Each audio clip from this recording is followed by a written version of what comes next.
And here in the U.S., pressure is mounting on Boeing and the FAA to take action. The number of airlines grounding the Boeing 737 MAX 8 around the world is growing as the first Canadian airline joins the list. And take a look.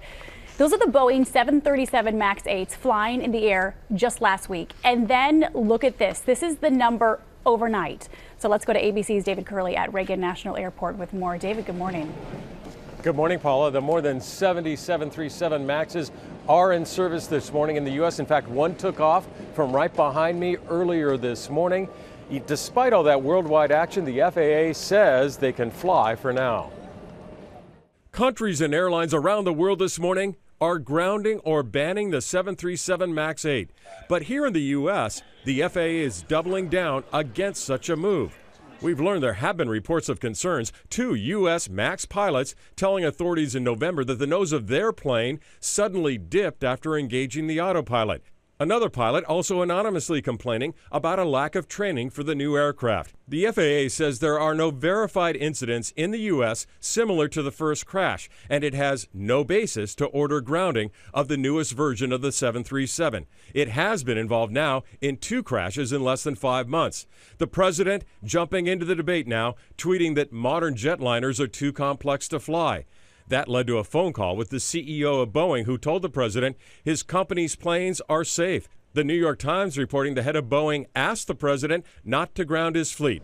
Around the country, passengers are asking, am I flying on a 737 MAX? Do I want to?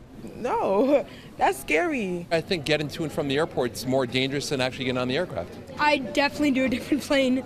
In both the Ethiopian crash and the one in Indonesia last October, flight crews apparently had trouble right after takeoff controlling the aircraft. But there is no indication suggesting those 2 crashes are related. We're still learning more about the 8 American victims, among them Dr. Manisha Nukavarapu, an internal medicine resident at East Tennessee State University. She was on her way to Kenya to visit family. Her sister had just given birth to triplets, and she was very excited to do this. And Matt Fassir of California. His mother says he was excited to attend the UN Environment Assembly for the first time.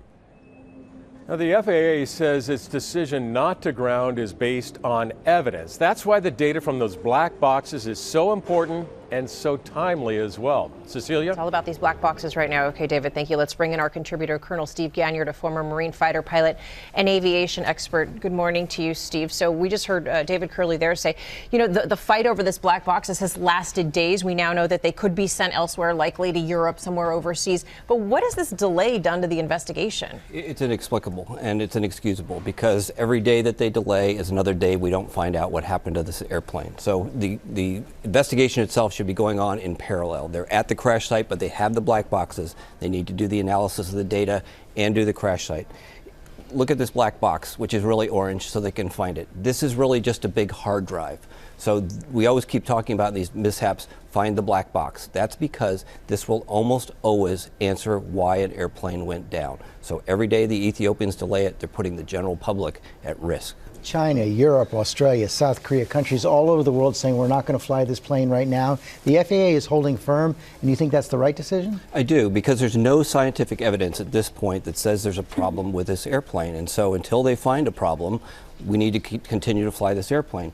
You know, George, when the Lion Air airplane crashed in Indonesia, that was brought down by maintenance malpractice and pilot incompetence. People are understandably a little bit nervous, but right now this is a perfectly safe airplane until we find out otherwise. Steve Ganyard, thanks very much.